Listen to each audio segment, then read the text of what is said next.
What's up, young man? It's Car Rise Swaye. Hope everybody's doing well, man. I'm on a drive right now to Lancaster. Finna help these people move out their house.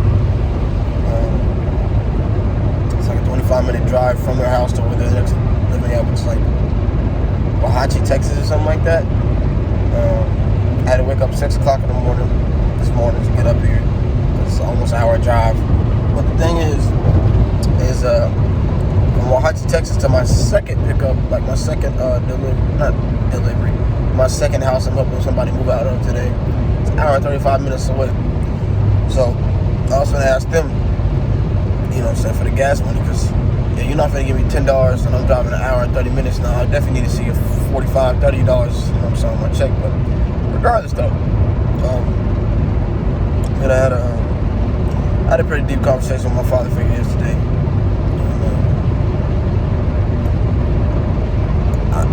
I'm so, bless his heart, I'm thankful for him in a lot of reasons and a lot of ways.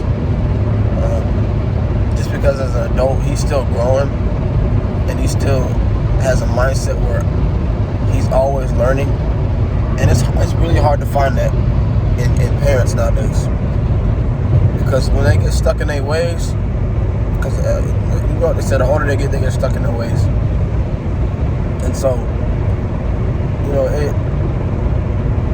just to see him like always changing, always trying to develop, always trying to learn something, it's really inspiring. Like, it gives me hope, and adults, because I feel like, because every time I try to tell an adult something, they're like, oh, you don't know nothing, you're young. And it's like, I'm not your regular average 20-year-old. You know what I'm saying? I've never been like the other kids. I always stood out, I always stand out. I try dressing like them, but you know what I'm saying? I never really fit in with people like that, because it's just how unique I am. And that's not even boasting pride. I'm just born different. Like the way I think, that's why it's hard to relate to people, to find people I can relate to, because I don't do drugs. I've never had an attachment to them. I've done drugs before, but that's when I was, like I said, broken. I think one to 4 times, right? And then, but every time I did it, I felt terrible. So I was like, I'm not gonna do this again. And for me, it's not a necessary source, to be honest with you, unless it's a medical reasoning behind it, or unless, you know what I'm saying, you're not inhaling it, you're just smoking it like cigarettes or something. But no, dude, I've never been an alcoholic type of person either. Only alcohol, I guess you could say, I've drunk is wine, and I haven't downed a whole bottle. You know what I'm saying? I know how to stay sober for multiple days, in multiple weeks, in multiple months. And most of my friends I know, they're to be potheads or alcoholics. I'm gonna keep it real like that. And I got love for them, but they have an addiction, and I can't, of course, person I can't relate to that, but everybody has their own addictions that they gotta work on. So that's another thing too. That's why, I try hard to, not be so judgmental about that topic, because I know a lot of people have that struggle, and they say, oh, I don't need weed, but then they'll go smoke weed for the next 5 days, 6 days. I can stop if I wanted to, and then you'll go smoke another 8, 9 days. And it's like, dude, there's not one time in the day you have not put a blunt down. And it's just like, and people don't understand that when most people smoke weed nowadays, it's for a coping mechanism. Like, they psychologically use it for a coping mechanism, because they were never taught the coping skills. And that's why a lot of people are lacking nowadays. That's why everybody smokes weed nowadays, because nobody has any coping skills.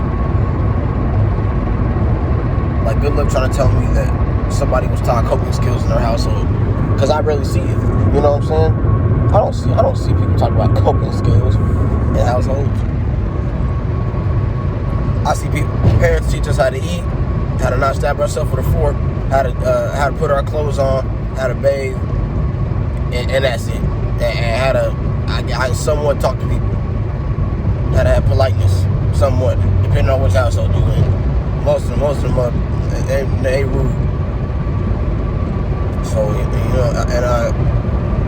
know I got way off topic, but I was having a deep conversation with my father figure yesterday. You know what I'm saying, about my household and how the more I started growing up, the more I started figuring out old things about my childhood when I was a kid, and it was kind of heartbreaking because I was like, man, I never knew all this stuff happened, and I kind of beat myself up for it. Went through another depressive state last year, or I should say 6 months ago, and because I was just like, dude, like I figured all this stuff out, and I still don't know how to be a man, and what is a man, and because like I said, I'm 19. I've never had my father, he was there as like, paying the bills. From what I heard, like, not all the time, but paying the bills and, putting a roof over our head. And I lived with him in Arlington, for 3 years. Put a roof over our head then. I'm still kind of weird because we got an eviction though one day. So I don't know what that was about, but yeah. So, but I can see he got a roof over our heads, and that was the most out of fatherhood I really got. I got a couple, things here and there. I think about some girls, something like that. It wasn't like a lifetime advice that I needed to know. For the most part, I just missed out on huge events I wish I could have gone to because,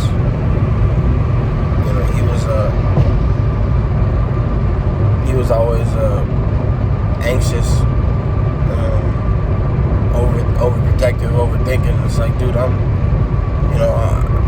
16, I'm 17. Like, I can go to Six Flags on my own, or I can go to a haunted house. You know what I'm saying? But some situations I do say, like, I agree, like, yeah, he got me out of that situation. I'm not going to sit here and just talk smack about I don't want to sound like I talk smack about my father. There's some situations where, police, we were out trick-or-treating, and police, saw a bunch of black kids, so they started to pull us over. That's what we were doing, and saying we were causing chaos, all this other type of lot of stuff like that. So I do appreciate that factor, you know what I'm saying? God, he was there that day, and, he picked me up and took me home, but it was just like, damn, like, what else am I supposed to do now, But it's right, I'd rather be, alive than, dead trying to have fun, getting shot by cops because their curiosity or whatever, so. But yeah, I just, the connection between, my parents, it's like on and off. I really can't describe it, but you can tell there's a disconnect because we've never been able to tell them about our emotions, how we feel. We've never been able to tell them, hey, we're depressed, because if we told them that, they say we would sound silly. And it's found in most common black households too. And people think counseling is for weak people. There's a whole bunch of stupid stereotypes, and we had to suffer for it. And that's why we all have issues now. And we're doing better, of course, because we're figuring out ways on our own how to solve it. But I think the reason where most of my anger comes from is from my household. My household, also how people treated me in the past when I didn't know any better, taking advantage of my naive self back then. Just a lot of anger there. So like it's like it's almost like if a person wanted to fight me, like I would want that, because I would want to release my anger and hurt that person, which isn't a good. Obviously, it's not a good thing, especially as a Christian man. I shouldn't be throwing hands at nobody for no reason anyway. Unless it's, like I said, to protect my family, which God understands that, or like I said, to protect somebody, but never to just hurt somebody just cause, or just to protect myself from danger. That's why I'm learning how to fight. I'm doing boxing. That's why I'm learning how to box. Learn to protect myself because, I know everybody using guns now, and, everybody being scary. And people tired of getting, their head stomped in, so that's why they had the guns. But I'm always ready for that one moment that, somebody don't got their gun on them, and they be lacking. So, anyway, I don't want to sound like I'm trying to be a thug, but, people nowadays, they'll hurt you for no reason. Just for looking at them, they'll kill you. And a lot of people like that have happened, especially white and black community. Black community, I've heard a little bit more like, nigga, what you looking at? And next thing you know, you dead. It's really sad. But I know for sure it definitely happens in the white community as well. I'm not gonna sit here, and cap, and Hispanic too. But yeah, man, I just grew up not knowing a lot of things, like how to be a man. How to fight. Learned that on my own too. But I was naturally good at it. Like I didn't train for it or nothing like that, or I don't know. I just knew how to throw punches. I just knew how to throw hands. I can't tell you why, but I literally have a natural ability for it. And so, and that's what I mean. Some people say like, oh, you should go into boxing. I'm like, well, I don't want to be able to, I don't want to be shaking every day as an old man for the rest of my life, from brain damage or for brain tremors, just to have, blood clots or whatever in my brain from getting hit in the head. I don't want all those things that come with boxing. And I'm too smart to be doing boxing, to be honest with you. It's not that people who are done with Dubai.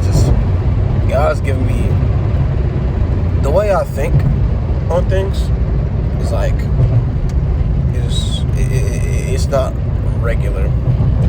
And I have some big grand ideas that I want to do, and I feel like my mental health is already like suffering at the moment without head traumas, and so with head traumas I feel like it would definitely be on 10.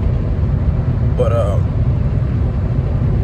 so that's why I'm trying to stay away from that, because like I said, I definitely get in the gym and spar with somebody or something like that.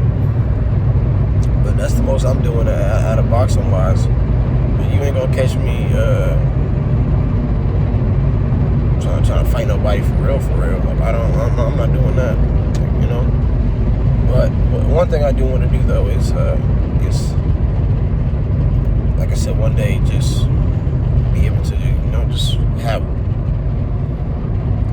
a stable sense of what a man's really like, not just learning that learning how to beat somebody ass, or learning how to fight, or learning how to be aggressive, or learning how to maintain dominance. Learning obviously as I'm 20 years old, I'm learning that every man's different. Every man has different values, and a man is a person who sticks by his values, and that's what I've learned. Thank God that I've learned that, because for the longest I thought being a man was just being passive aggressive and knocking people out and taking care of your family, which I mean is a big important role, of course. But I just thought of the stuff mostly, man. It's just kind of the old ways of the past, and like I said, I only learned from from what I've seen from my dad, which he was always in a mood. He was always angry about something. Can never do right. But I'm still learning how to be a man, especially a man of Christ for sure. So hopefully that goes well, man. But I don't want to make this video past 15 minutes, so I hope everybody had a wonderful day. Hope y'all enjoyed this video. Y'all subscribe to the channel if y'all haven't already. Hit that like button, slice and comment. Man, I said slice and comment. Slice that like button. But yeah, man, y'all have a blessed one, man. It's Swaye, and I'm out.